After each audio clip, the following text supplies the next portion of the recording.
Okay, so general sentiment on the ground there, and in fact, not too long ago, just back in 2012, when the government actually announced that it would invest $1.1 billion in enhancing bus services, there was flagged, some taxpayers saying, why should we step in to pay for this?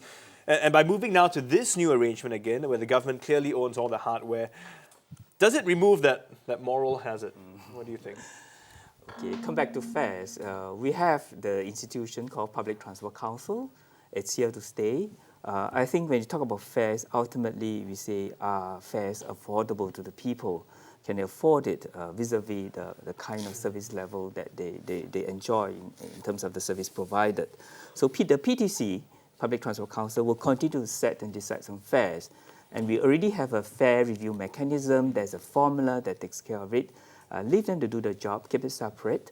The contracting is merely to make sure that the operators, whoever wins the contract to provide the service, is at the most competitive cost, the kind of value that we're getting out of the kind of service that we want. And then the fares will be decided. And commuters will pay in terms of fare box, the rightful fare that they can afford to pay for the service that they receive. So if there's any shortfall between the fare box and what the cost is, then that shortfall will have to be subsidized by the government. Well, that's just it. People are asking who will subsidize, or should it be subsidized, and who is subsidizing it, you see?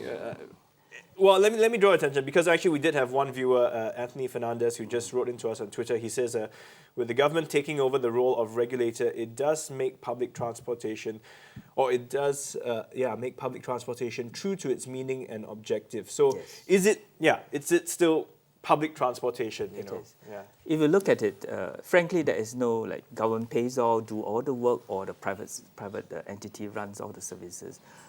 Ours is a hybrid. We're looking at a hybrid. Government takes over a lot of the cost, bear the cost, collects the revenue, keeps it, and then the operators runs it at a competitive cost, runs it as efficient, provide the kind of service, innovate on the service standards, etc., etc. Then the commuters pay a reasonable fare and leave the government and the operator to allocate the kind of resources to the most efficiently and competitively. So it's a partnership. It's a hybrid model that we have. But when we say government, it is essentially taxpayers. Taxpayers, that's right. So, in a way, we're still paying for it. That's right, yes. But talking about the subsidy, I know that this can be very sensitive, especially in the older days or even nowadays, since we have the private operators. So I think the general sentiment is the government should not subsidize the private operators. So I used to say that if we have the dictionary about the public transport in Singapore, we couldn't find one particular vocabulary, which is the subsidy of subsidizing.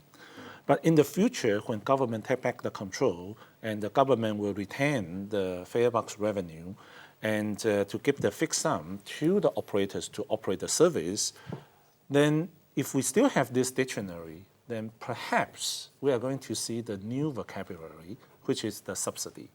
So it is acceptable. Even if we have the subsidy in the future, it is the government to subsidize the commuters to the passengers, rather than direct subsidizing to the operators. So I think fundamentally there's a difference. I think it is more of the cases that what kind of level of services people want to have here. And if we see the public transportation as the really public good or public services, then the people should be willing to pay. And whether this is from the commuters' fare or the even taxpayers' money. So I think this is a more important issue is that what kind of level of services we really want to have in Singapore and how much we're willing to pay. Then now the PTC role may be more important now because they are the one deciding that how much money will be recovered by the the fare revenue and how much money will be eventually top up by the taxpayers' money.